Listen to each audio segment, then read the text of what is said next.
సంగీత నృత్యముల పట్ల భావనలు, నాడు నేడు మార్పులు. చిన్నపిల్లల మనోవికాసమునకు, వ్యక్తిత్వ వికాసమునకు, మేధో సంపత్తికి సంగీత నృత్యములు. సంగీత నృత్యముల పరమావధి ఏమిటి? సమాజ శ్రేయస్సుకు శాస్త్రజ్ఞులు, విద్వాంసులు, కళాకారుల కర్తవ్యం. సంగీత గాన వాద్య రంజకత్వము పండిత పామరులకు ఏ సమయమునందైనా ఆహ్లాదపరిచే అంశములు. కళల పట్ల ప్రసార మాధ్యమాల సంపూర్ణ సహకారము, బాధ్యతలు. భారతీయ ప్రాంతీయ భాషలలో సంగీత నృత్య లలిత కళలపై యువతకు పూర్తి స్థాయి అవగాహన కల్పించేందుకు సరళమైన భాషలో అతి తక్కువ ధరలకు లభ్యమయ్యే పుస్తకముల పునరుద్ధరణ బాధ్యతలు ఎవరు తీసుకోవాలి? కారణాలు. దేవతలకు, మానవులకు పరమ సంతృప్తిని కలిగించే సంగీత నృత్య నాటక రంగముల పట్ల ఉపాసనా యోగాన్ని ఎలా ప్రజల్లోకి తీసుకెళ్ళాలి? నటరాజస్వామి ఇతర దేవతామూర్తుల విగ్రహముల ద్వారా, ఓంకార ప్రణవ నాదము ద్వారా సృష్టి కార్యక్రమము, లయము, కాలము సకల మానవాళికి ఎలా ఉపయోగపడుతోంది? మృదంగము, డోలు, ఇతర చర్మవాద్యములు, లయవాద్యములు వాయిస్తున్నప్పుడు ప్రతి ఒక్కరి హృదయము ఆనంద పరవశంతో ఎందుకు పరవశం పొందుతోంది? ప్రతి సందర్భానికి అనేకమైన సంగీత వాద్యములు ఏ ఏ వేళలలో, ఏ ఏ సందర్భములలో భారతీయతలో తంత్రి, సుషిర, లయ, అవలద్ధ, ఘన, లోకవాద్యములు ఎలా ఉపయోగపడుతున్నాయి ప్రతి సందర్భానికి కూడా?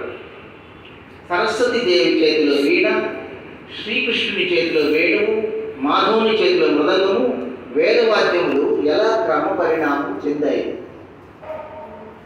నాట్య కళలో దానికి ఎలా వచ్చింది? ఆ తర్వాత ఎలా విస్తృతి నొందింది, వ్యాప్తి చెందింది, ప్రస్తుతం ఎలా పరిణమించింది? పండుగలకు, జానపద కళలకు, సంగీత నృత్యములకు ఉన్న సంబంధం ఏంటి? ప్రజలు పొందుతున్నటువంటి సంతోషము, కళల ద్వారా ఏర్పడినటువంటి కమ్యూనికేషన్స్ వర్ణనాతీతం. ఎలా వ్యక్తులు, సంస్థలు, ప్రాంతములు, రాష్ట్ర, దేశ విదేశాలతో ఒకరికొకరు సత్సంబంధాలు నెలకొల్పుటకు, తరతరాలుగా సనాతన సంప్రదాయ వారసత్వం కొనసాగించుటకు కళలు ఎలా ఉపయోగపడుతున్నాయి? స్నేహ సంబంధాలకు చెందిన మానవుని మనస్సు, శరీరము, ఆలోచన, ఆత్మ ఇవన్నీ చురుగ్గా పనిచేసేందుకు పరమాత్మని పట్ల అచంచలమైన భక్తి విశ్వాసము కలిగి ఉండటకు, ఏకాగ్రతతో కూడినటువంటి యోగ సాధనతో పాటు కళల సాధన అత్యంత ముఖ్యం. మానవులకు ఇది మిగిలిన దినచర్యలో ఎలా ఉపయోగపడుతోంది? భారతదేశ అంటే స్వదేశ, పరదేశ, విదేశ సంగీత నృత్య రీతులు అనేక రీతులు ఉన్నాయి. కానీ ప్రపంచ దేశంలో మన భారతీయ సంగీత నృత్యముల పట్ల విపరీతమైన ఆకర్షణ, గౌరవము, ఆదరణ కలిగి ఉంటారు. వీటికి కారణాలు విశ్లేషించి రాబో తరాలకు మనం ఎలా ఆదర్శమయ్యామో తెలియజేయాలి. నటుడు లేక నర్తకి నాట్యం చేసేటప్పుడు అనుసరించే పద్ధతులు, ఆ పాత్రకు న్యాయం చేసేటప్పుడు పొందే అనుభూతి, ప్రేక్షకులు తన ద్వారా ఇచ్చే సందేశం. కళలు నేర్చుకునేటప్పుడు, ప్రదర్శనలు ఇచ్చేటప్పుడు, బోధించేటప్పుడు, సాధన చేసేటప్పుడు తన స్వానుభవంలోనికి వచ్చే టెక్నిక్స్, నైపుణ్యత శిష్యులకు ఎలా బోధిస్తారు? గురుకుల వాసము, ఆశ్రమాలు, రాజభవనాలు, నాటి సంబంధ బాంధవ్యాలు, నేటి పాఠశాలలు, కళాశాలలు, విశ్వవిద్యాలయాలు, నేటి కళా కౌశలము, గురు శిష్యుల భావనలు, బంధాలు, అనుబంధాలు, తేడాలు, కళలు నేర్చుకునే విద్యార్థుల పట్ల గురువులు, తల్లిదండ్రుల బాధ్యతలు, యాజమాన్యముల తోడ్పాటు. జీవితమంతా కళతో నిండిపోవాలి. నిరంతర దీక్ష, శ్రమపడుట, శుశ్రూష, గురుముఖత నేర్చుకుంటా ఒక యజ్ఞంలా ఉండాలి. దీనికి కావాల్సిన పరిస్థితులు ఏంటి? ఇలా రాసుకుంటూ వచ్చాం. ఇక అక్కడితో ఎందుకంటే మొత్తం సరే, మొత్తం మీద అన్నీ బాగున్నాయి, అన్నిటి మీద మనం పరిశోధన చేయొచ్చు. కానీ మనకి ఇవన్నీ సంపోషణ కేంద్రాలుగా, లేకపోతే ఎలా ఉపయోగపడ్డా సరే మనసుకు వచ్చిన ఆలోచన అట్లా ఉంటుంది. బాగుంది. అయితే వీటన్నింటిలో మీకు నచ్చింది ఏమిటి?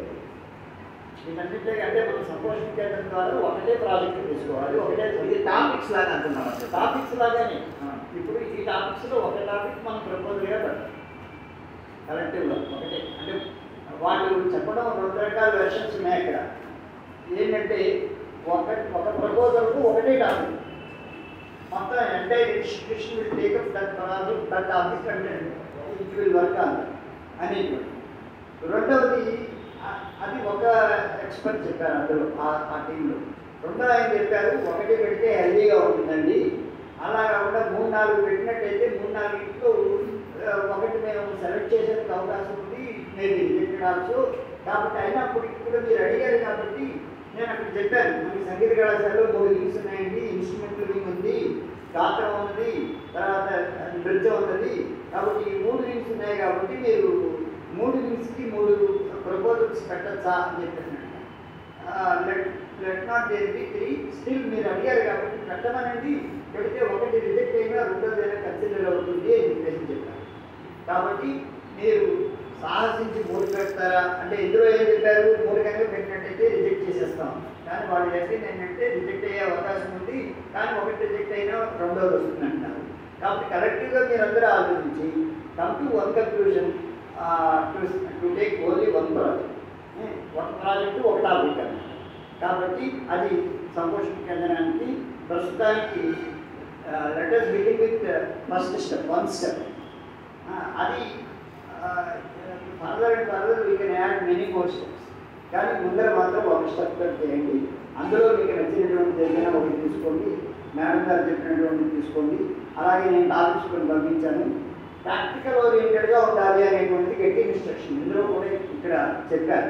కనుక అది కూడా దృష్టిలో పెట్టుకుని మీరు చెప్పినటువంటి వాటిలో ఏదైతే ఉన్నదో దాన్ని గమలే ఒకటి నిర్ణయించుకుంది, ఈ బెస్ట్ ఇదైతే మీకు అలాగా చేసేది ఇన్వాల్వ్ అయ్యేది మీరందరూ కాబట్టి టాపిక్ మీదే అవ్వాలి.